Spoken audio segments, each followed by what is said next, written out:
আবার আমাদের বাড়িতে আসছো কেন তুমি? এরকম বলো না পরি, আমি তোমার খুব ভালোবাসি, তোমার ছাড়া আমি থাকতে পারবো না। আগের দিন কি বললাম, কানে কি খোল পড়েছিল নাকি? হ্যাঁ প্লিজ তুমি একবার বোঝার চেষ্টা করো, তোমার ছাড়া যে আমি অসহায়। এসব নেকা কান্না এখানে কান মারা, বুঝতে পারিছো? একদিন কি বলেছি, তোমার মা এসে যদি আমার পাও ধরে ক্ষমা চায়, হ্যাঁ তোমার বাবা যদি আমার পাও ধরে ক্ষমা চায়, তখন আমি ভাবনা চিন্তা করবো। তা তোমার বাড়ির লোকজন কই? বলছি মা এখন আসতে পারবে না, কাজে ব্যস্ত, বাবাও ব্যস্ত। মা বলেছে ফোনে একটু তোমার সরি বলে দেবে। ফোনে সরি বলে দেবে? তাহলে এক কাজ করো, বাড়ি গিয়ে ভিডিও কল করো, আমি ওই ভিডিও কলে দেখা দেবো মাঝে মাঝে, ঠিক আছে? মনে করবো আমি তোমার বাড়ি আছি। এরকম কেন করছো পরি? তুমি যদি বলো আমি তোমার পাও ধরে ক্ষমা চাচ্ছি, তুমি ক্ষমা চাইলি তো হবে না। আমার বাপরে চোর বলা ফাজলামেতি নাকি? হ্যাঁ বলছি তো পরি, আমার মার হয়ে আমি অনেক ক্ষমা চাইছি, অনেক অনেক লাখো লাখো ক্ষমা চাইছি। ভাগ্য ভালো থাকতে এখান থেকে কেটে উঠ, বুঝতে পারিস? নয়তো দেখ গ্রামের লোকজন ডাক দিয়ে তোর নামে কিন্তু একটা উল্টো পাল্টা কেস দিয়ে দেবো।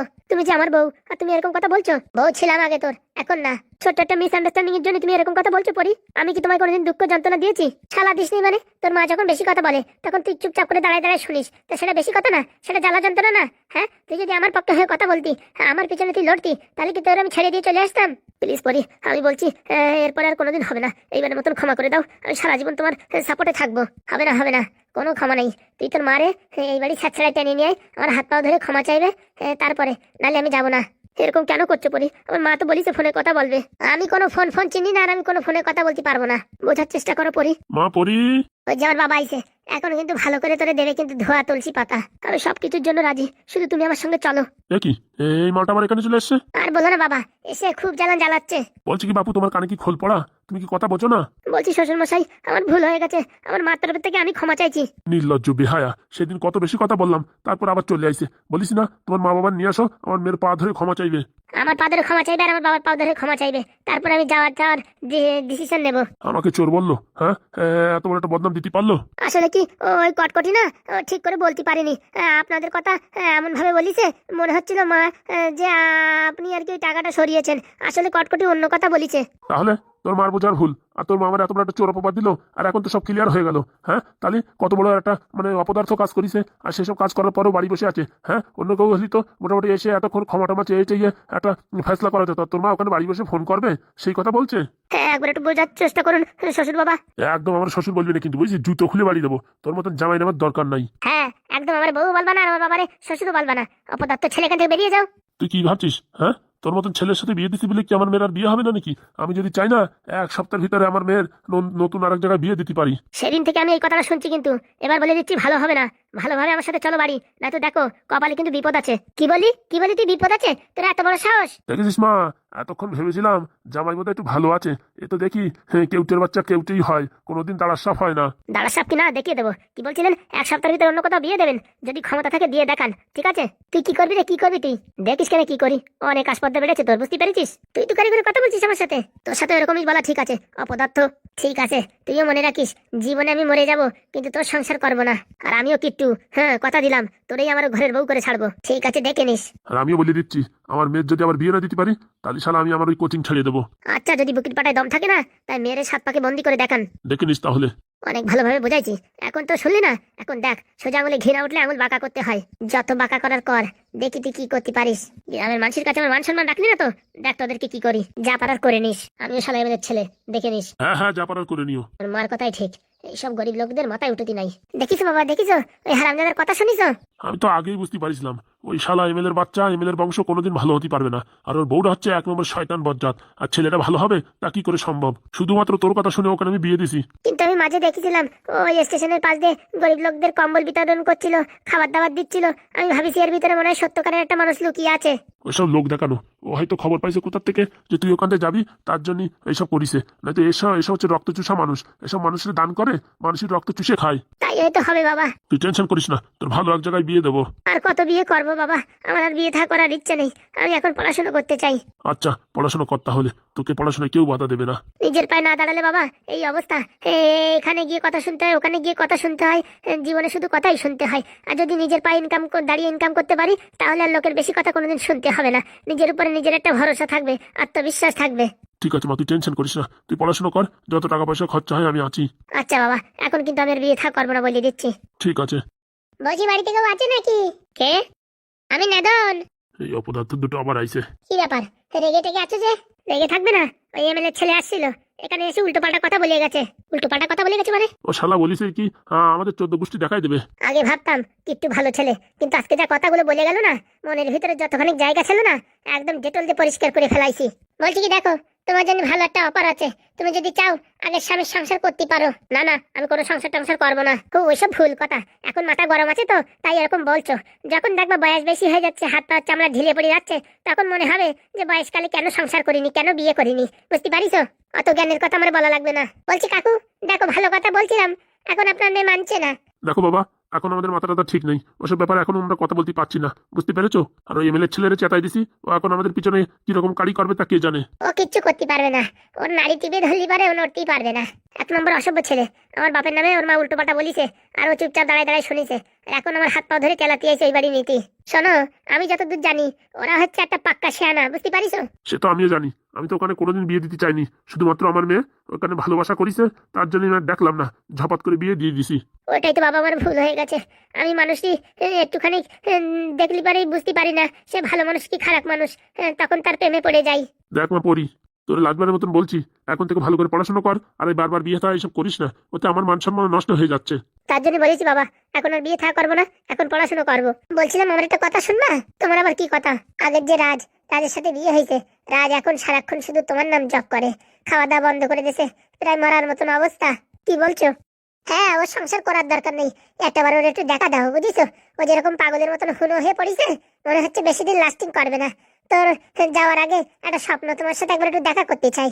প্লিজ তুমি যদি রাগ না করো, ওই অসহায় ছেলেটার একটু মৃত্যুর আগের একটু ইচ্ছা পূরণ করো। কি বলছো? বেশি দিন লাস্টিং করবে না মানে? কোনো রোগ টোগ হয়েছে নাকি? রোগ হয়েছে, রোগ, প্রেম রোগ। মানে? ওই যে আপনার মেয়ে চলে আসার পরে সারাদিন শুধু পড়ি আর পড়ি। আমরা কয়দিন ধরে আয়ুর্বেদিক ওষুধ বানাই দেওয়ার পরে কদিন ভালো ছিল, নয়তো পুরো একদম কঙ্কালের মতন হয়ে গেছিল। 10-15 দিন ভালো ছিল, এখন আবার সেই পড়ি পড়ি পড়ি করে সারাক্ষণ কান্নাকাটি, ভাত খাত কিচ্ছু খাওয়া দাওয়া করছে না। আমরা বোঝাই টোঝাই বলেছি পড়ি আসবে, একবার না একবার দেখা দিতে আসবে, তুই খাওয়া দাওয়া কর। তারপরে কলা খাইছে। ছেলেটার শরীরের দিক তাকানো যায় না, হাত পা এরকম কমজোর হয়ে গেছে, মনে হয় কি 16 রড বাঁধতে দেওয়া রয়েছে। তা আমি কি করতে পারি এখন? প্লিজ আমাদের কথা শুনে ছেলেরার সাথে একবার একটু দেখা করো। কিন্তু আমি এখন যেতে পারবো না, এখন আমার মাথার অবস্থা একদম পুরো কাহিল। এখন না গেলেই হবে, কালকে সকালবেলা আমাদের কথা শুনে একবারের জন্য দেখা করো। ছেলেটা মনে হয় বেশি দিন লাস্টিং করবে না, একবার একটু দেখা করো। আগে তো তোমার সাথে বিয়ে হয়েছিল, তোমার তো একটা কর্তব্য। হ্যাঁ, একটা অসহায় মানুষ এইভাবে তোমার কারণে চলে যাচ্ছে, তার একটু পাশে থাকা তো দরকার। সে আমি না একবার দেখা করলাম, কিন্তু আমি কিন্তু ওই সংসার টংসার বিয়ে থাকা করতে পারবো না বলে দিচ্ছি। না না, ওইসব কিছু করার দরকার নেই, তুমি খালি একটু একবার একটু দেখা দাও, আমাদের কথাটা যেন একটু রাখো।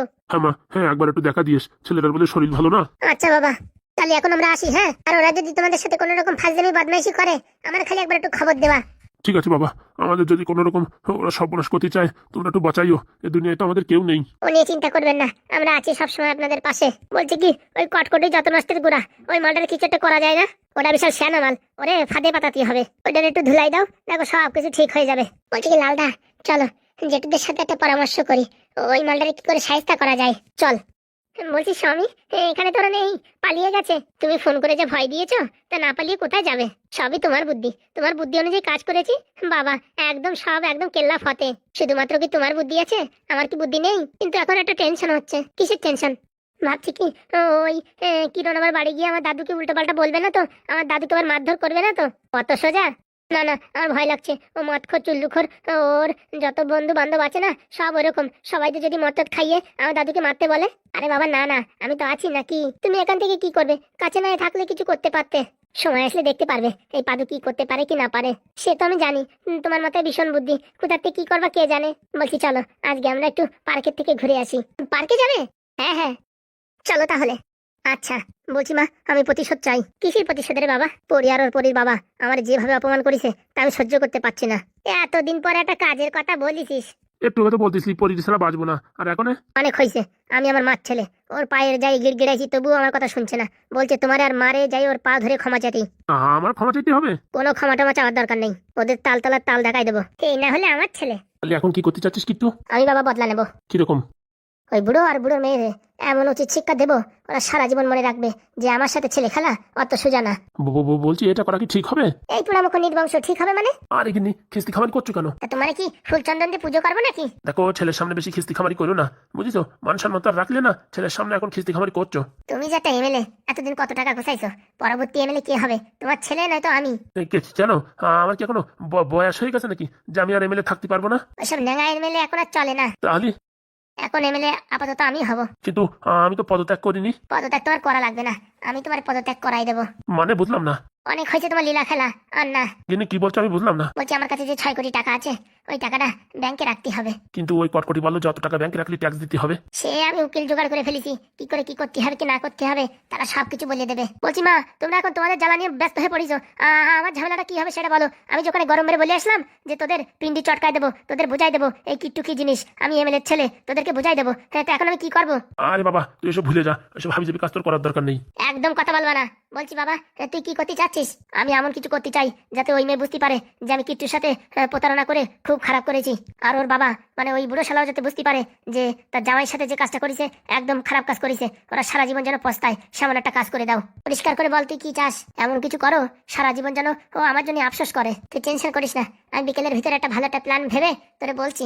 আচ্ছা মা, আমার কিন্তু সহ্য হচ্ছে না, খুবই তাড়াতাড়ি ওদের একটা ব্যবস্থা নিতে হবে। চাপ নিস না, যা খাওয়া দাওয়া কর, আমি দেখছি কি করা যায়। আচ্ছা মা, আমি কিন্তু অনেক বড় কথা বলেছি, এখন কিছু না করতে পারলে আমার মান সম্মান কিন্তু থাকবে না। আরে তোর আমার উপর বিশ্বাস আছে তো? 100%।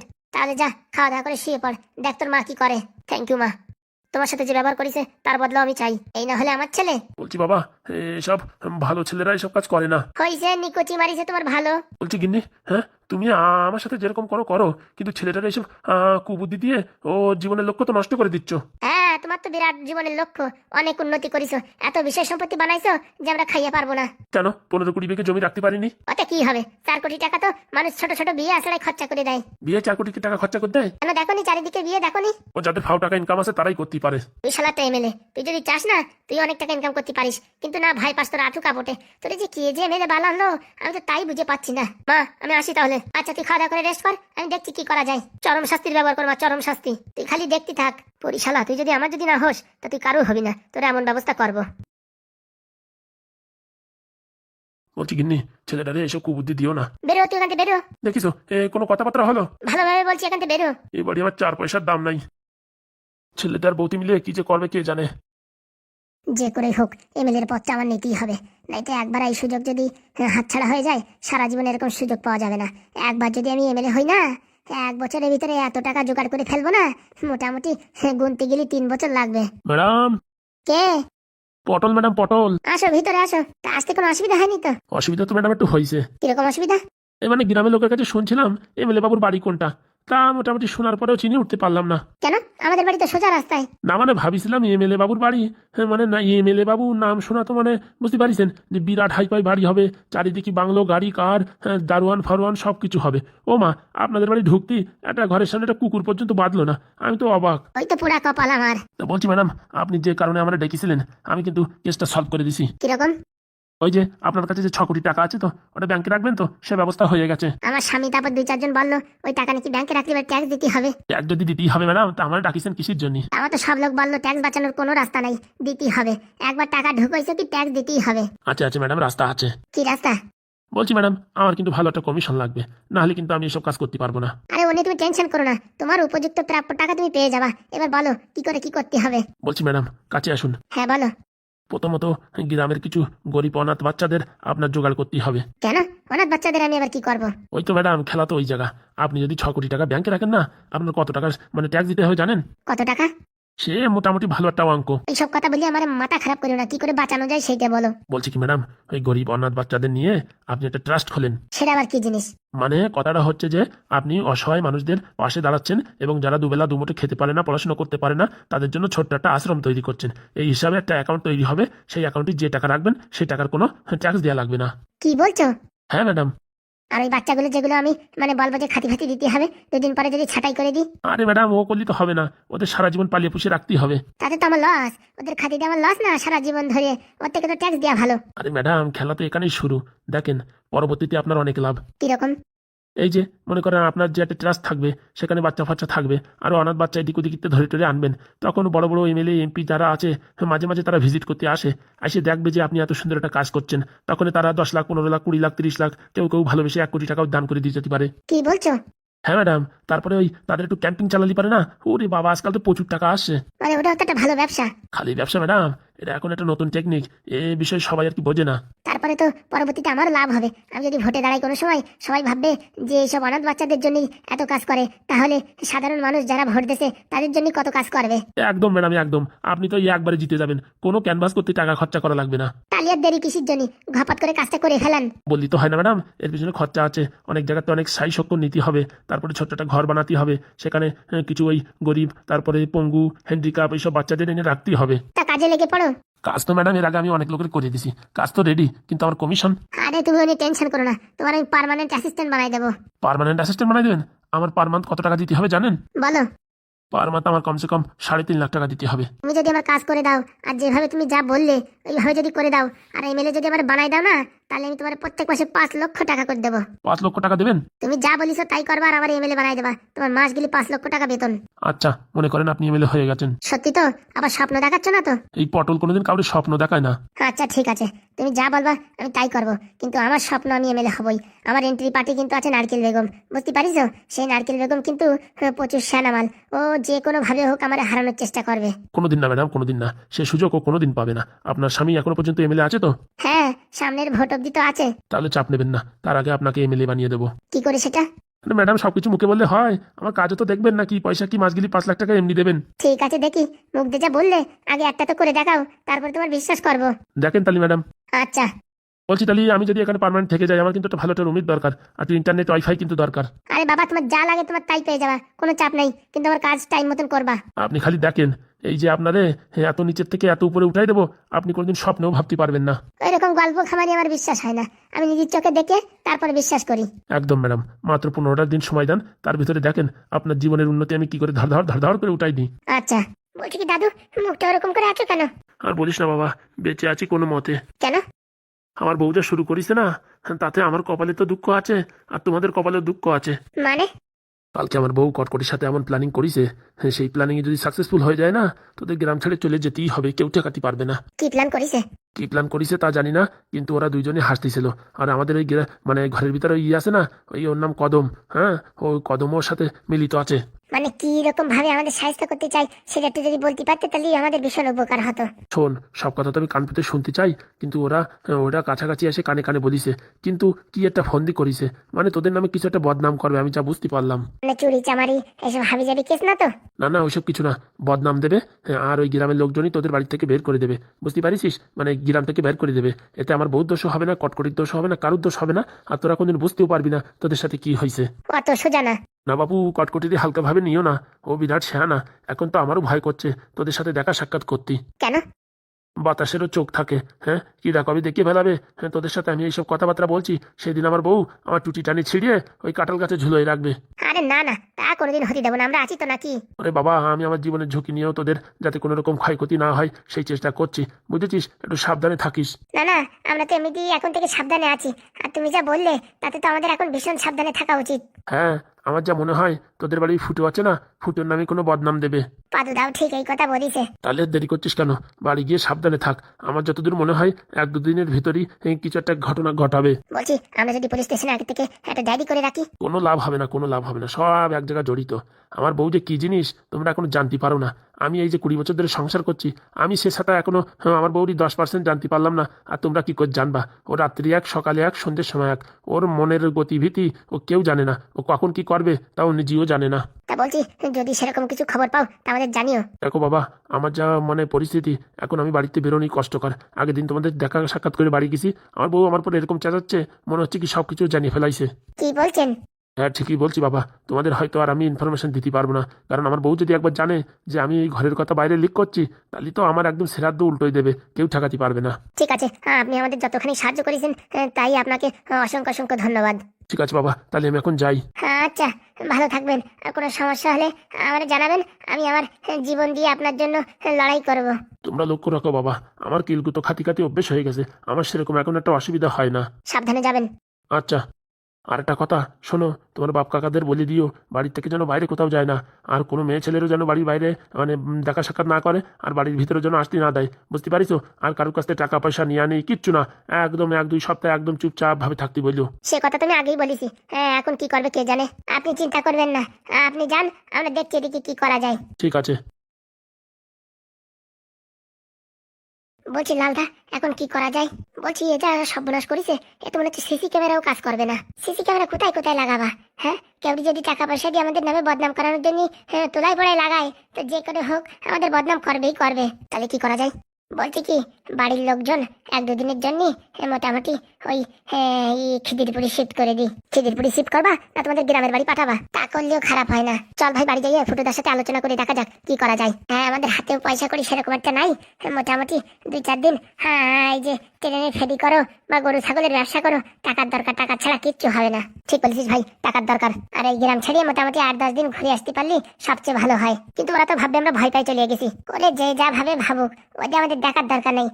আমাদের পকেট নিয়ে তো মেইন ব্যাপার। পকেট নিয়ে মানে যতদিন পকেটে মাল্লু না আসবে ততদিন একটা সাপোর্ট হচ্ছে না। বলছি পাদুদার কাছে কিছু টাকা চাইলি? নতুন নতুন বিয়ে করেছে আর এখন 30-40 হাজার টাকা পেমেন্ট দিচ্ছে, এখন টাকা চাওয়াটা কি ঠিক হবে? তবুও একবার ঘটনাটা খুলে বললে ভালো হয়। চলো আগে এই জেঠুর সাথে কথা বলিনি, তারপর দেখা যাক কি দেখি করা যায়। চল ভাই তালি। এই দাদু আমাদের খবরগুলো দিয়ে না ভীষণ উপকার করছে, কিন্তু নারকেল বেগম যদি জানতে পারে না যে ওনার বড় এই কাজ করছে, একদম বেলন দিয়ে বাড়ি পুরো থেতলা করে দেবে। তা ঠিক। চল ভাই চল, বাড়ির দিকে চল, সময় নষ্ট করা যাবে না, চলো।